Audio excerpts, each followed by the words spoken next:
자, 이 시간에 하나님 말씀 같이 나누겠습니다. 신약성경입니다. 로마서 8장 1절로부터 6절 말씀 되겠습니다.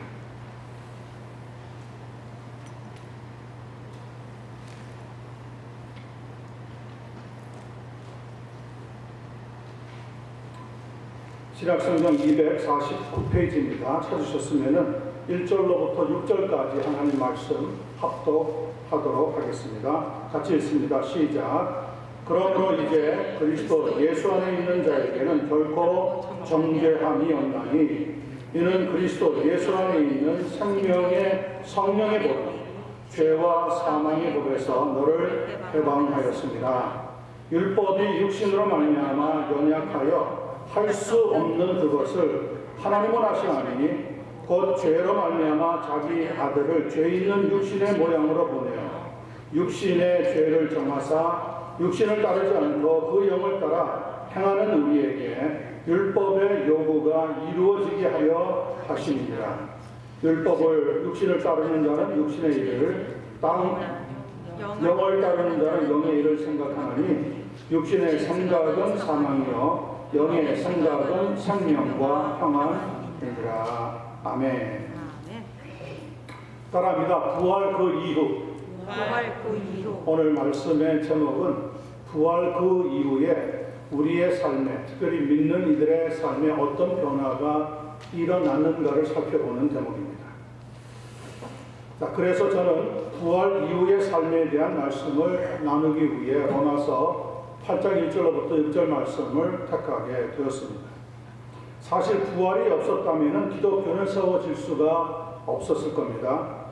그런 점에서 바울 사도는 고린도전서 15장 19절로부터 35절을 보면 만약 기독교의 부활이 없다면 적어도 5가지 사실이 일어나게 될 것이라고 가르쳐주고 있습니다.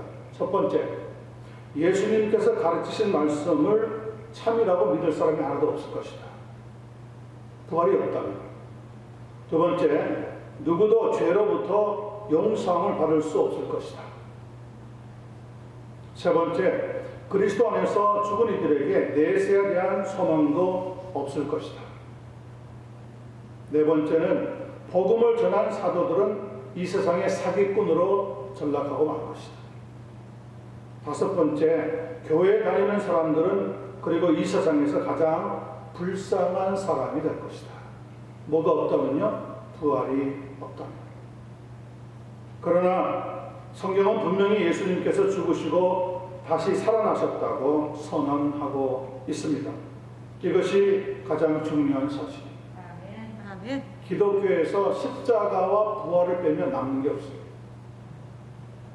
가장 중요한 사실은 우리는 그 부활에 대해서 이미 부활절의 말씀을 나누었고요. 오늘은 부활 그 이후에 대한 말씀을 함께 나눌 때에 큰 은혜가 우리에게 임하게 되기를 간절히 소원합니다. 자, 1절로부터 2절 보겠습니다. 그러므로 이제 그리스도 예수 안에 있는 자에게는 결코 정죄함이 없나니 왜 없느냐? 2절입니다. 설명하고 있습니다. 이는 그리스도 예수 안에 있는 생명의 성령의 법이 죄와 사망의 법에서 너를 어떻게 했다고요? 해방하였습니다. 자, 예수님의 부활 그 이후에 우리 성도들이 누리게 되는 놀라운 변화의 첫 번째, 우리가 죄와 사망의 법에서 해방되었다는 것. 1절이 분명히 우리에게 얘기합니다. 그러므로 이제 그리스도 예수 안에 있는 자에게는 무엇이 없다고 했어요? 정죄함이 없느니라. There is now no condemnation for those who are in Christ Jesus. 예수 그리스도 안에 있는 자에게는, 다시 말하면 예수 그리스도의 부활을 경험한 이들에게는 더 이상 정죄함이 없도다.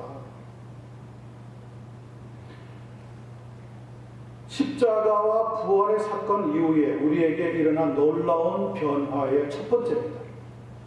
더 이상 하나님이 우리를 정죄하지 않으신다. 물론 예수님을 믿기 이전에는 정죄함이라는 것이 존재했습니다. 그래서 우리가 죽으면은 죄의 대가를 지고 지옥의 형벌을 면할 수가 없었던 거죠. 그렇지만 부활 사건 이후에는 하나님께서 우리에게 더 이상 형벌에 대한 재판을 하시지 않는다는 거예요. 심판을 하시지 않는다는 거예요.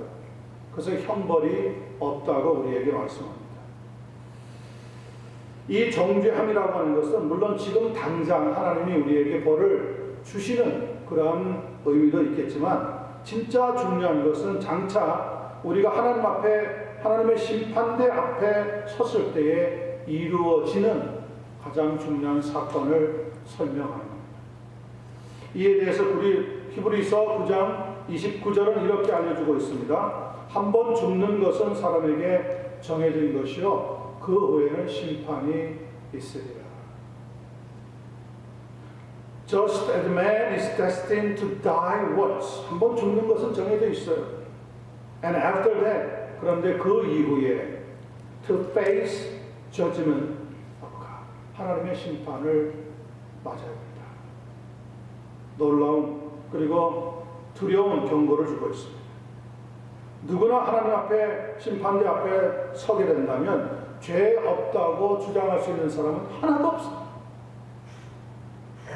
그런데 예수 그리스도 안에 있는 자에게는 결코 정죄함이 없다고 성경은 알려주고 있습니다. 이것이 바로 예수님의 부활하심으로 말미암아 나타나게 되는 놀라운 변화의 사건입니다. 우리가 삶을 마치고 하나님의 심판을 받게 되든지, 혹은 이 세상의 마지막 날 하나님의 심판대 앞에 서게 되든지, 우리를 정죄하는 심판이 아니라 성경은 이렇게 말씀하고 있습니다. 의롭고 거룩한 천국의 백성으로 받아주시게 된다는 겁니다. 아멘. 믿게 되시기를 주님의 이름으로 축원합니다. 아멘. 그런데 우리의 문제는 이 약속에 대해서 잘 확신하지 못하고 있다는 겁니다. 그 이유는 우리가 하나님의 말씀에 대한 신뢰와 순종이 아니라 어떠한 사건에 대해서 우리의 이성이나 경험으로 판단하고 결정하는 일에 길들여져 왔기 때문에 그렇습니다. 무슨 일이 일어나면 하나님의 말씀에 신뢰하고 그 하나님의 약속을 믿는 것이 아니라 내 경험, 내가 살아온 삶의 연륜으로 자꾸 해석을 하고 결정을 지으려고 해요.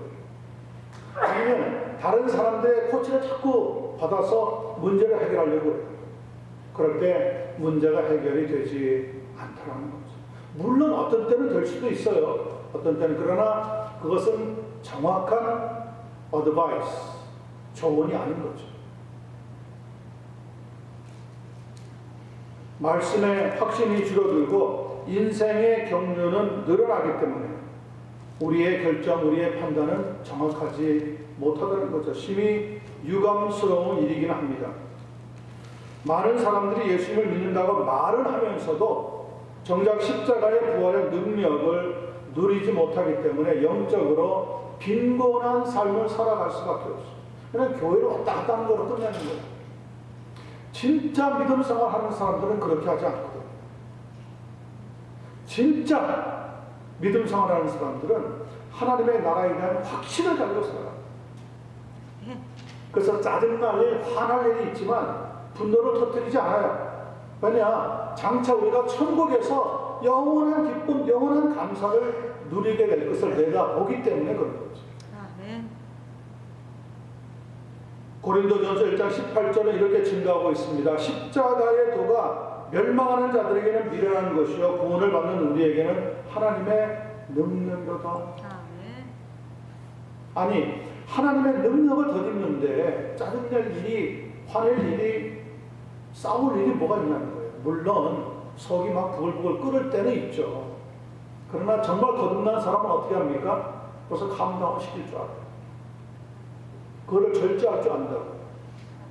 그런데 거듭나지 못한 사람들, 아직 미성숙한 그리스도인들은 어떻게 합니까? 폭발시켜버리는 거예요. 나는 적어도 이런 사람이야 하고 폭발시켜버립니다. 그런데 성경은 그런 분들을 가리켜서 뭐라고 얘기합니까? 아직 구원의 참 기쁨을 맛보지 못한 사람. 여러분, 예수를 믿으면요 자꾸 변화가 일어나야 돼요. 아멘. 변화가 일어나지 않는 사람들은 아직 진정한 예수 그리스도의 십자가와 부활의 능력을 체험하지 못했기 때문에 그렇습니다. 그러니 여전히 내 힘으로 살아야 되는데 내 힘이라고 하는 것이 한계가 있잖아요. 그러니까 부딪히는 거죠. 부딪히면 해결이 안 되니까 짜증을 내는 거죠. 짜증을 내다 보면 결국 자기가 실수하게 되어집니다. 십자가의 은혜와 부활의 능력 위에 아주 단단한 그리고 흔들리지 않는 믿음을 세울 수 있게 되기를 축원합니다. 아멘. 고린도전서 1장 24절에 보니까 오직 부르심을 받은 자들에게는 유대인이나 헬라인이나 사람에 상관없다는 거예요. 누구든지 그리스도는 하나님의 능력이요 하나님의 지혜니라. 교회 생활을 해나가는 동안 하나님의 능력과 하나님의 지혜를 더욱 충만히 얻게 되기를 바랍니다. 아멘. 자, 오늘 2절입니다. 이는 왜냐하면 그런 말이죠. Because 이는 그리스도 예수 안에 있는 생명의 성령의 법이 죄와 사망의 법에서 너를 해방하였기 때문이다.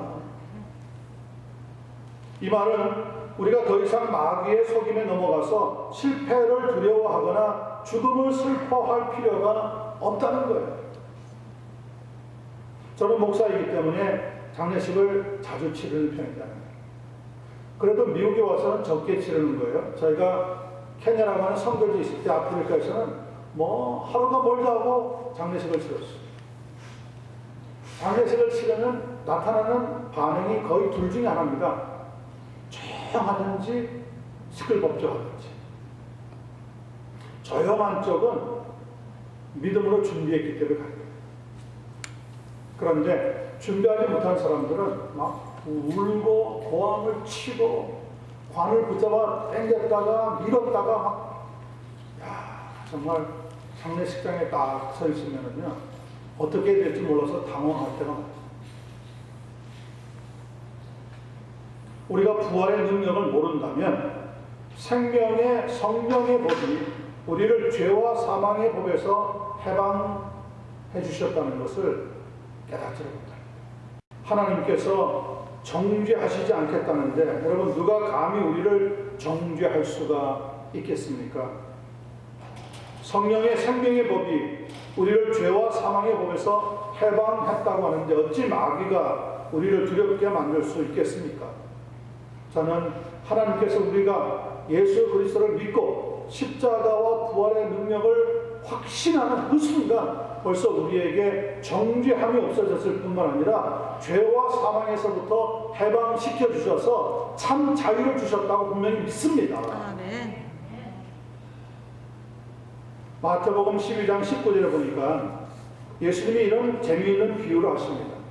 사람이 먼저 강한 자를 결박하지 않고서야 어떻게 그 강한 자의 집에 들어가 그 세간을 강탈하겠느냐.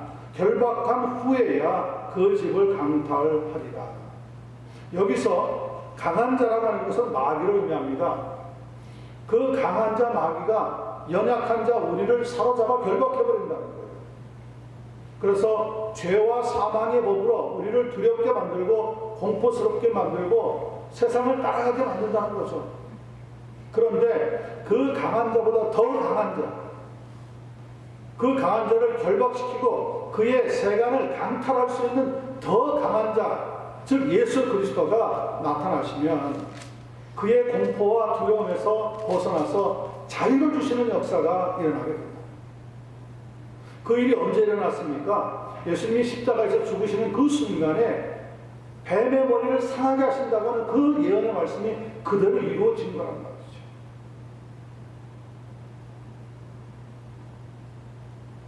우리는 이 사실을 믿고 감사하고 마음껏 구원의 기쁨을 누릴 수 있는 성도가 되시기를 주님 예수님의 이름으로 간절히 축원합니다. 아멘. 한번 따라합니다. 하나님은 결코 우리를 정죄하지 않으시고 정죄하지 않으시고 성령의 생명의 법으로 죄와 사망의 법에서 우리를 해방하셨습니다. 믿습니까?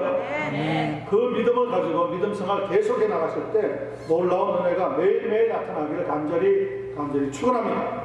아멘. 자, 두 번째 3절과 4절 말씀 보겠습니다.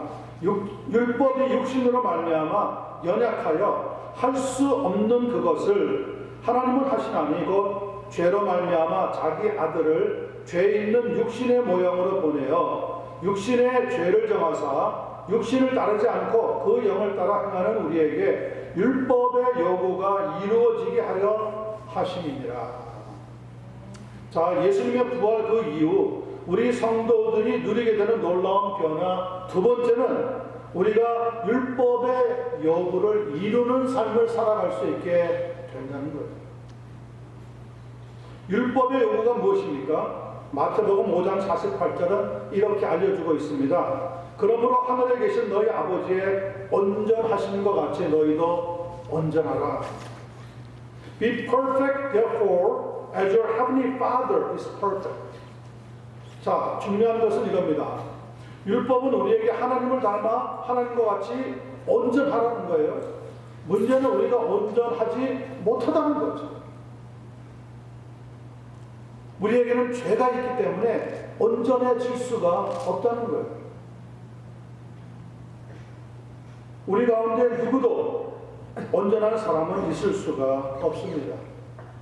어떤 분이 혹시 박 목사님, 물론 나는 아니지만 그래도 한두 명 의로운 사람, 온전한 사람 있지 않을까 이 세상에? 75억의 인구가 있는데 한 사람이 없다고 하는 것은 좀 너무한 거 아닙니까? 제 말이 아니라 성경에서 이렇게 말씀하고 있습니다. 로마서 3장 10절부터 12절 보니까 기록된 바 의인은 없나니 하나도 없으며 깨닫는 자도 없고 하나님을 찾는 자도 없고 다 치우쳐 함께 무익하게 되고 선을 행하는 자는 없나니 하나도 없도다. 그 말은 하나님 앞에 온전한 사람은 단 한 명도 이 세상에 존재하지 않는다는 거예요. 우리가 100% 온전해지면 어떻게 됩니까? 그 순간 우리는 신이 되는 겁니다. 하나님이 되어버리는 거예요.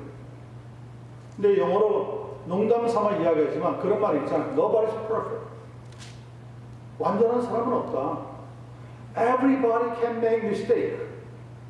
사람이라고 하면 누구나 실수할 수 있다. 그 말은 곧 무슨 말입니까? 우리는 온전해질 수 없다는 거예요.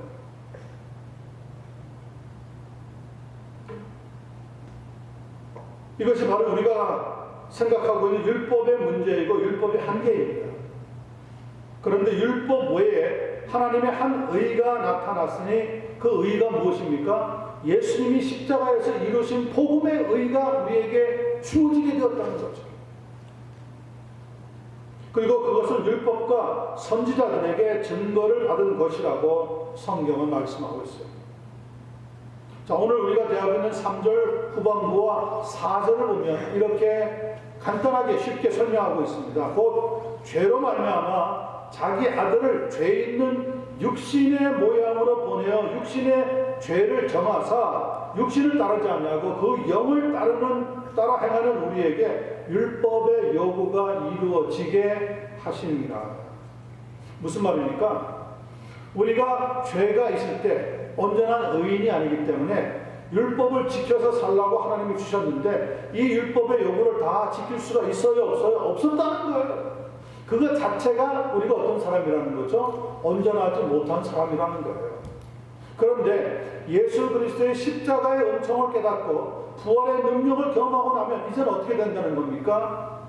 하나님이 만드신 또 다른 한 의, 곧 그리스도께서 십자가에서 온전히 이루신 성취하신 100% 온전한 그 의를 우리에게 덧입혀 주셔서 우리가 의인이 아닌데도 의인으로 불러주심으로 율법의 요구를 따라서 살아갈 수 있는 그 율법을 이룰 수 있는 사람으로 만들어 주신다. 부활을 경험하지 못했을 때는 우리가 율법의 요구를 나는 해보고 싶어서 하지만 안 되는 거예요. 왜냐? 내 속에 죄가 아직이 있기 때문에. 이 죄의 문제가 해결이 안 되기 때문에. 그런데 부활을 경험하고 나면 어떻게 됩니까? 이제 율법을 더 이상 멀리하지 않고 기뻐하게 돼요. 그 율법의 요구를 순종하게 되어져요.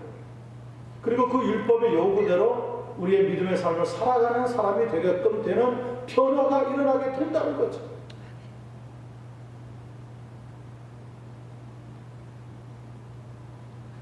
여기에서 중요한 말씀이 나옵니다. 우리의 죄를 용서하시기 위해서 죄 없는 하나님의 아들이 죄 있는 육신의 모양으로 우리에게 오셨다. 즉 하나님의 사람이 되셨다. 인카네이션, 성육신 하셨다. 이것이 오늘 3절과 4절의 메인 키입니다. 사람은 하나님이 될 수 없지만 하나님은 사람이 될 수 있다는 거예요. 그리고 그 사람으로 오신 하나님의 아들이 그냥 자기의 권세, 능력을 나타낸 것이 아니라 우리 대신에 사람의 모양으로 오셔서 우리 대신에 우리가 짊어지고 죄의 형벌을 받아야 되는 십자가의 죽음을 대신 지셨다는 거예요. 대신 죽어주셨다는 거예요. 그러니 하나님께서는 어떻게 결정하시는 거죠? 내가 죄인이기 때문에 하나님 형벌을 주셔야 되는데 나 대신에 죄를 지시고 십자가에서 예수님이 대신 죽어주시니까 그 뒤에 숨어있는 나를 하나님은 죄가 없다고 말씀해 주신다는 거예요. 아멘. 이것이 중요한 거죠. 우리가 부활을 경험하지 못할 때는 아무리 내가 율법을 지키고 싶어도 율법을 성취할 수가 없었어요. 우리 한계니까. 그런데 부활을 경험하고 났더니 이제는 내가 율법을 기뻐서 순종하는 사람으로 바뀌게 되어지더라. 변화가 되어지더라. 이렇게 성경은 알려주고 있습니다. 이것이 복음의 핵심이죠. 갈라디아서 2장 20절 전반에 보니까 이런 말씀이 나오잖아요. 내가 그리스도와 함께 십자가에 못 박혔나니 그런즉 이제는 내가 사는 것이 아니요 오직 내 안에 누가 살았어요? 그리스도께서 사신 것이다. 자 보세요. 십자가의 경험을 하면 그리스도와 나는 이제 일심동체가 됩니다. 예수님이 하신 것이고 내가 한 것이 되어버리는 거예요. 예수님이 이루신 것이고 내가 이루는 것이 되는 거예요.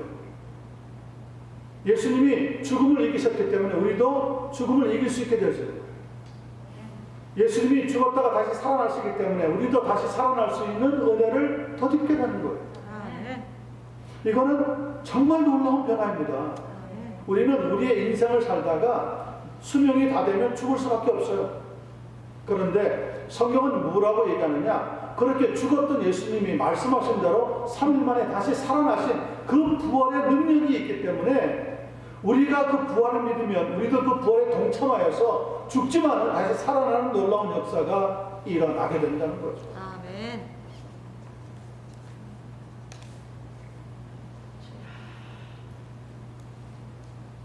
구약 성경에서 대부분 이스라엘 백성들은 죄 앞에서 자신들의 무능력을 깨닫지 못하였기 때문에 율법의 요구를 지키면 구원을 받게 되는 줄 알고 율법주의로 나갔습니다. 율법을 지키지 않는 사람은 정죄했습니다. 그런데 그들은 실패했어요. 신약 성경에서 예수님의 제자들은 의인은 없나니 하나도 없다고 하는 사실을 깨닫고 십자가의 은혜를 의지하여서 부활의 능력을 체험하고 났더니 이제는 어떻게 되었습니까? 철저하게 복음을 붙잡고 율법에 순종하여 나가는 믿음의 종들이 되게 되었다는 거죠. 이스라엘 백성과 새롭게 예수님을 믿어서 신 이스라엘, 새로운 이스라엘이 된 우리와 한 가지 차이가 있습니다. 무슨 차이가 있습니까? 부활을 경험했느냐? 하지 못합니다. 부활을 경험하지 못하면 내 신념이 아무리 강해도 율법을 지킬 수가 없습니다. 어딘가에서 율법에 불순종하게 되는 게 많아요. 그런데 우리는 율법을 다 지킬 줄 몰라요. 부활을 경험해도 율법의 요구를 다 지킬 줄 몰라요. 우리는 여전히 연약해요. 그런데 하나님은 지킨 사람으로 인정해 주시겠다는 거예요. 무엇 때문에 그렇죠? 사랑의 법 때문에 그래요. 하나님의 사랑이 우리에게 채워지게 되면 우리는 다 지키지 못하지만 하나님은 우리가 다 지켰다고 인정해 주시는 거예요. 그게 크레딧이에요, 크레딧. 그래서 예수님은 제자들에게 내가 너희들에게 새 계명을 주노니 너희가 서로 사랑하라고 말하는 거죠. 이로써 너희가 율법의 법을 다 지키게 되느니라 말씀하셨어요. 여러분, 사랑은 굉장히 중요합니다. 말로만 사랑합니다가 아니죠. 사랑은 행동으로 나타나야 돼요. 말로 표현되어야 돼요. 그리고 열매가 맺어져야 돼요. 많은 사람들이 말로는 사랑한다 그래요. 그런데 열매가 없어요. 행동으로 나타나지 않아요. 말로 표현할 줄도 몰라요. 그런 사랑은 엉터리죠. 가짜죠. 그냥 fake love입니다. 진짜 fake. 예수님은 그렇게 하지 않았어요. 예수님은 우리를 사랑하신다 그러고 정말로 어떻게 하셨습니까? 십자가에서 우리를 위해서 죽으셨어요. 제자들이 보는 앞에서 물과 피를 다 쏟으셨어요. 그리고 그 시신이 십자가에서 내려와서 정말 무덤에 묻히셨어요. 완전히 죽으셨다는 것을 보여주셨어요. 그리고 약속하신 것처럼 3일 만에 다시 살아나심으로 말미암아 부활의 능력을 믿는 이들에게 새로운 생명을 주시는 변화의 사건으로 인도해 주셨다는 거죠. 아멘. 로마서 6장 33절 읽어볼게요. 죄의 삭슨 사막이여 하나님의 은사는 그리스도 예수 우리 주 안에 있는 뭐라고요? 영생이니라. 아멘. 죄 있는 육신의 모양으로 오셔서 우리의 죄를 위해 십자가에서 죽으시고 부활하신 그 예수 그리스도를 믿으면 그 부활의 경험, 부활의 능력이 나의 것이 되어서 내가 이제부터는 율법의 요구대로 살아가는 하나님의 진정한 성도가 된다는 거예요. 여러분 살아가면서 항상 기뻐하시고 항상 범사에 감사하시면서 하나님의 말씀을 지켜나갈 수 있는 은혜가 넘치고 또 넘치기를 우리 주님 예수님의 이름으로 간절히 축원합니다. 아멘. 자, 마지막 5절 6절 봅니다. 육신을 따르는 자는 뭘 합니까? 육신의 일. 당연한 거죠. 영을 따르는 자는 뭘 할까요? 영의 일을 생각하나니 6절. 육신의 생각은 사망이요 열매죠. 결과입니다. 영의 생각은 생명과 평안입니다. 짧은 말씀인데 5절 6절이 굉장히 중요합니다. 예수님의 부활 그 이후에 우리 성도들이 누리게 되는 놀라운 변화 세 번째 무엇입니까? 우리에게 생각할 수 있는 선택의 자유를 주셨다. 그래서 내가 예수님을 믿는 성도가 되었어도 육신의 일을 쫓아서 사는 사람이 될 수도 있고 영의 일을 쫓아서 살아가는 사람이 될 수도 있다는 거예요. 하나님이 예수 믿는 사람이 되었으니까 기계적으로 아니면 무력으로 너 이제부터 영의 일을 하는 사람이 돼야 돼 하고 막 눌러대는 게 아니라는 거예요. 그런 폭력적인 하나님이 아니라는 거예요. 하나님을 따라가느냐 아니냐 그 선택의 자유를 우리에게 주셨다는 거예요. 그러므로 여전히 내 삶이지만은 우리는 하나님이 뭘 원하시는지 그 뜻을 생각해야지만 되는 상황이 오게 된 거죠. 생각을 가리켜 영어 성경에 보니까 마인드라고 적어 놓았는데 헬라어로는 프로네마라고 합니다. 이것은 심장을 말하기도 하지만 인격의 3요소가 되는 지정의, 즉 지식과 감정과 의지를 마음에 가지고 있는 존재이다. 그것이 바로 생각하는 사람의 표현입니다. 그래서 생각과 마음은 아주 흡사한 뜻을 가지고 있어요. 그렇기 때문에 사람과 동물의 차이는 생각을 할 수 있느냐 없느냐에 달려있다고 하는 말이 과언이 틀린 말이 아닌 거죠. 즉 생각이 바르면 그 사람의 인생의 방향도 바르게 되지만 생각이 삐뚤어지면 그 사람의 인생의 방향도 삐뚤어질 수밖에 없다는 거예요. 5절에서 알려주고 있는 사실은 이 세상에 두 종류의 사람이 있답니다. 두 종류의 크리스천이 있다는 거죠. 사실은 무슨 사람이 있어요? 육신의 일을 생각하는 사람, 영의 일을 생각하는 사람. 여러분들은 무엇을 생각하면서 사는 사람이죠? 바라고 기도하기에는 영의 일을 생각하면서 사는 하나님의 사람들이 되시기를 부탁을 드립니다. 아멘. 왜냐하면은 육신의 일을 생각하며 살 수도 있고 영의 일을 생각하면서 살 수도 있지만은 그 마지막 정점에 딱 가면은 결과가 환희하게 달라집니다. 6절은 그 결과에 대해서 마지막 정점에, 인생의 정점에 딱 도착했을 때 어떤 열매가 맺어지는지를 보여줍니다. 육신의 생각은 어디에 이르러요? 사망이요.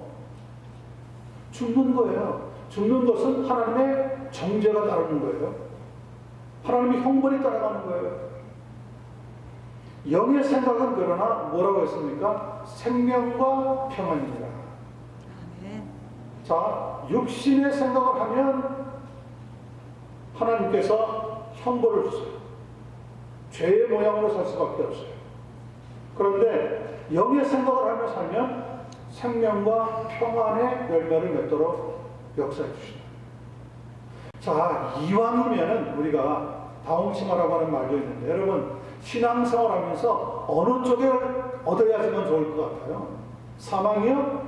아니면 생명과 평안이요? 당연히 생명과 평안이죠. 이렇게 아는데 문제는 살아가는 동안 그 일에 그렇게 신경을 쓰지 않는다는 거예요.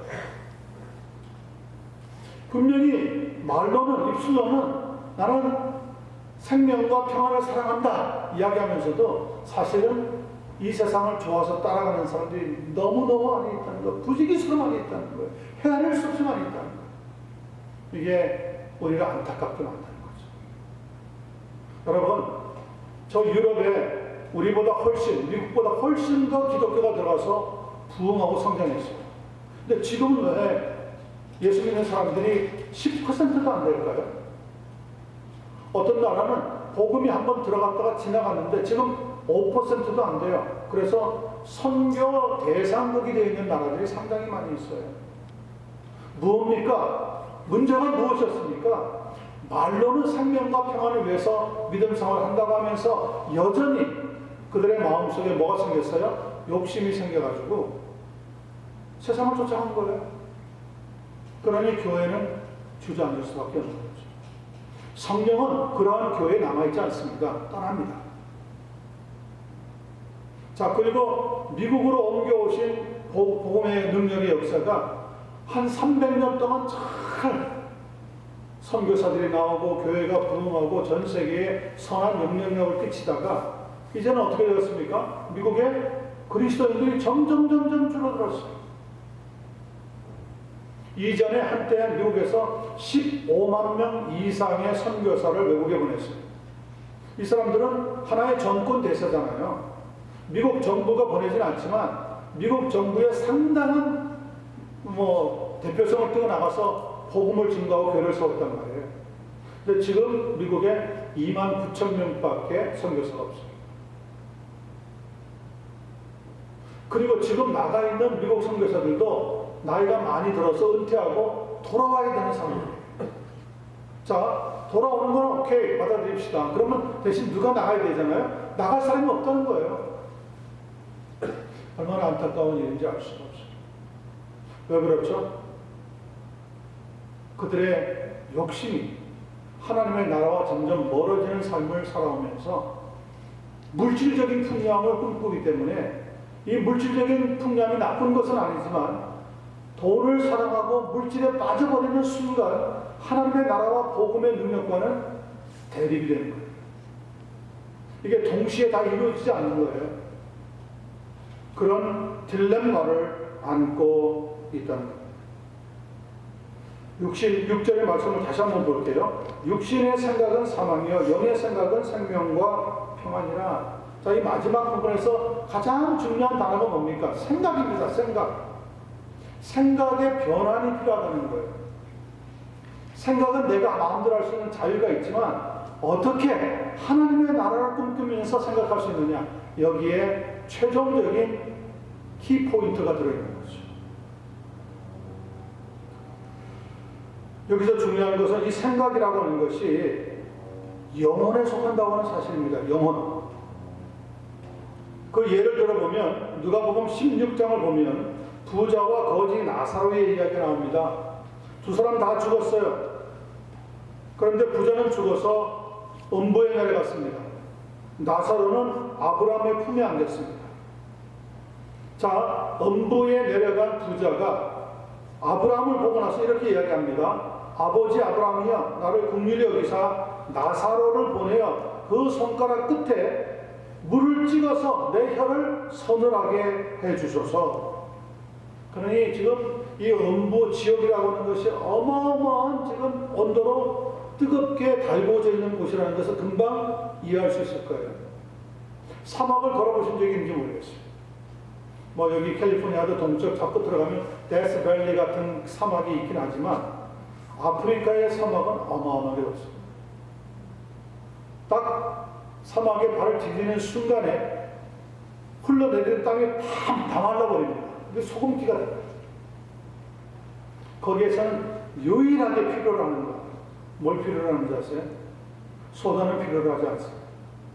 코카콜라는 필요로 하지 않습니다. 마시는 순간 갈증이 돋습니다. 뭐가 필요합니까? 물이에요, 물. 물밖에 필요한 게 없어요.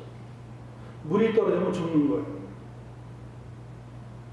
그런 곳에서 우리는 삶을 살아가는 사람들도 있습니다.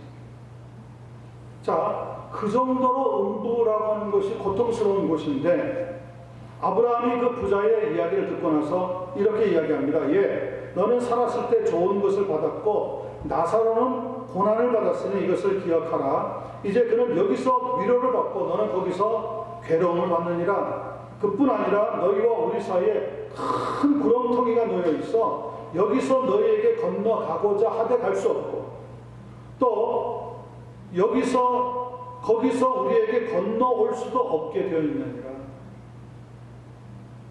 그러니까 죽고 나서 음부에 가든 천국에 가든 서로 바라보면은 보이는가 봐요. 문제는 뭡니까? 서로 그 내왕을 할 수가 없다는 거예요. 갈 수가 없다는 거예요. 가고 싶어도. 한번 들어가면 그것으로 끝이라는 거죠. 자, 그러자 부자가 다시 말합니다. 그러면 좋습니다. 아버지여 구하오니 나사로를 내 아버지의 집에 보내셔서 내 형제 다섯이 있는데 그들에게 증언케 하여 그들로 이 고통받는 곳에 오지 않게 해주소서. 그러니까 음부에 들어가도 양심이 있는 거예요. 이 양심이 소리치는 거예요. 나는 비록 여기 하나님 모르고 믿지 않고 와서 음부에 고통당하지만 아직 세상에 남아있는 내 형제들이 있는데 그들은 죽은 자의 소식을 듣고 마음을 바꾸어서 여기 오지 않으면 얼마나 좋겠습니까? 그렇게 좀 해주시면 좋겠습니다. 이에 아브라함이 이렇게 설명합니다. 그들에게 모세와 선지자들이 있으니 그들에게 들을지니라. 답답해진 부자가 마지막으로 이렇게 요청합니다. 그렇지 않습니다. 아버지 아브라함이여, 만일 죽은 자에게서 그들에게 가는 자가 있으면 회개할 것입니다. 그러자 아브라함도 마지막으로 이렇게 대답하고 끝이 납니다. 모세와 선지자들에게 듣지 아니하면 비록 죽은 자 가운데서 살아나는 자가 있을지라도 구원함을 받지 아니하리라. 왜 제가 긴 이야기를 성경을 통해서 하고 있을까요? 생각이라는 것 때문에 그래요. 우리가 알기에는 사람이 죽으면 생각을 하게 하는 이 뇌가 땅에 묻혀서 썩어서 없어지는 거 아니에요? 그러면 그것으로 끝나는 거 아니에요? 그런데 여기 보니까 죽었는데 분명히 음부에 내려가고 아브라함과 대화를 하면서 무엇라고 얘기합니까? 무언가 생각하는 것을 이야기하고 있다는 거죠. 그러면 이 생각이라고 하는 것은 어디에 포함되어 있는 거예요? 내 육체에 포함되어 있는 게 아니라는 거예요. 뇌는 분명히 생각하게 하는 기능이 있는데 이것이 죽으면 썩어서 없어지잖아요. 그러면 영혼이라고 하는 것은 뇌가 없어야 되는 거 아니에요? 사람의 육체에 들어있던 건데 뇌가 브레인이. 그런데 죽은 뒤에도 여전히 말을 하고 여전히 생각하는 것을 옮기고 자기의 마음의 표현을 하고 있더라는 거예요. 성경에 보니까. 그러면 이 생각은 어디에 포함되어 있는 거예요? 어디에 속하는 거예요? 영혼에 속하는 거예요. 영혼에 속하는 거예요. 그러니까 이 영혼이 생각하게 하고 마음에 무언가 품게 하는 이것이 얼마나 우리의 삶에 중요한 것인지 알 수 없다는 거죠. 그래서 우리가 영적인 생활을 아니하면 우리는 썩어 부패하는 삶으로 끝날 수밖에 없어요. 그런데 썩어 부패하지 아니하고 살아있는 진정한 삶을 살려면 어떻게 해야 되느냐? 예수 그리스도의 부활을 경험해야 한다는 거예요. 아멘. 왜 우리가 우리 부모 친척들에게 우리 친구들에게 이웃에게 예수님 믿자 그러는 줄 아세요? 어떻게 보면 헛수고 같잖아요. 시간을 막 낭비하는 것 같잖아요. 그런데 그렇게 해서 예수님을 믿게 되면 그들은 영혼을 붙잡을 수 있기 때문에 그런 거죠. 한순간이나 영혼을 붙잡는 사람들인데,